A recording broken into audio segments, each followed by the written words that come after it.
Never a dull moment in the crypto and digital asset market. I have to tell you, this has been quite an entertaining day. And if you weren't aware, about 30 minutes ago or so, the SEC put out a tweet that said that the Bitcoin ETF had been approved. And I was like, oh, well, that's great.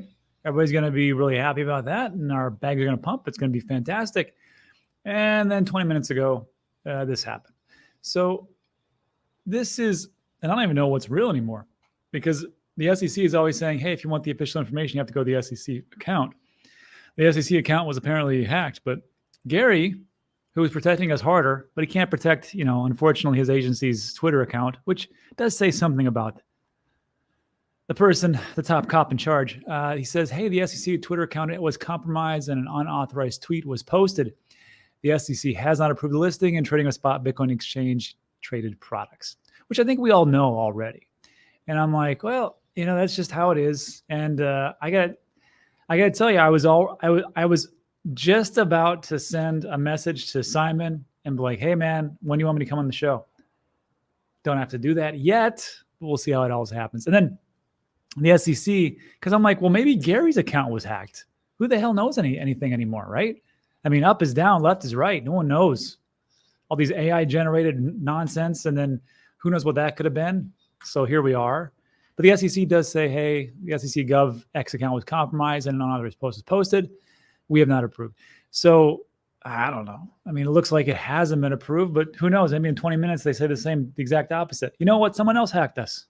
And it was approved. So I don't know what's going to happen. It is inevitable. That's just how it is. But I have to tell you, just between us, whoever did this hack, probably the best joke I've heard in I don't know how long. Now, unfortunately, this could affect a lot of people if you think about it, because who knows what could have happened with longs and shorts and liquidations and things like that. It could be very dangerous in this situation. And might I say, it might have been manipulated. Who knows? But I'm not going to make assumptions. Although this channel is for entertainment purposes, so who cares? But I found this quite funny. Adam Beck comes out and says, hey, careful what you read on the internet. The best source of information about the SEC is the SEC. Whoopsie. And then I can tell that this message from a lot of people were not happy. Panda Pie, not happy at all.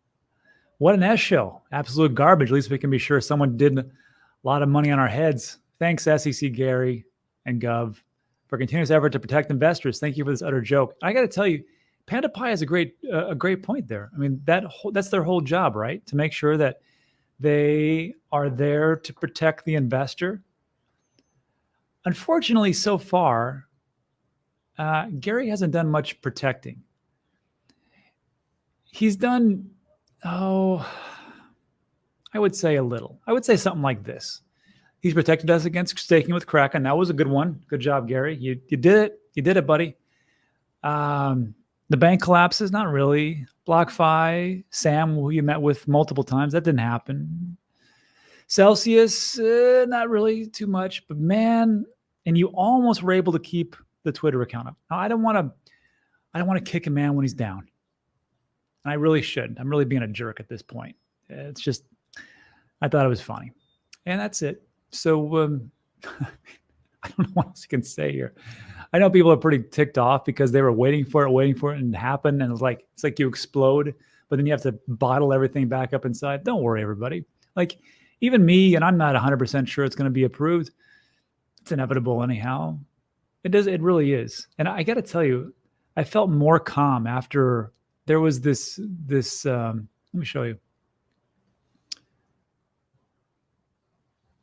There was this interview with Preston Pish, and you guys have to follow him.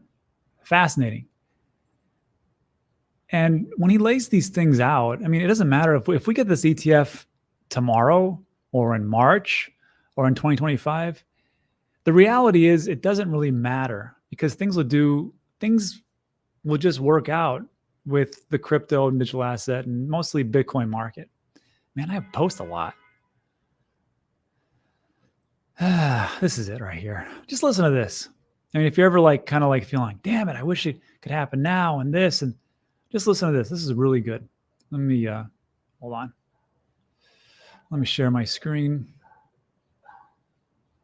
or not. So listen to this when you're feeling kind of down a little bit. But I got to tell you, what a fantastic joke. Whoever hacked the SEC Twitter account, mwah, perfect. Anyhow, if you're feeling bad, feeling down, don't worry. It'll be okay. Listen to this. Great piece by Preston. Listen to this portfolio construction. You can, because Bitcoin operates in 4-year periods of time. First of all, that's Preston's real tone and cadence. He just talks super fast. Sorry. Time with the halving event. Okay.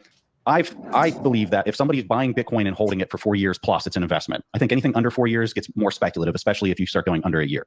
So let's just say you take any 4-year holding period over the last, since Bitcoin had a price, and you compare that to the S&P 500, but you do it by adjusting your sizing like they preach in business school, right? So listen to these two different portfolios. Portfolio 1 is a 2% allocation to Bitcoin, 98% cash. And you compare it to 100% allocation. The second portfolio would be 100% allocation to the S&P 500.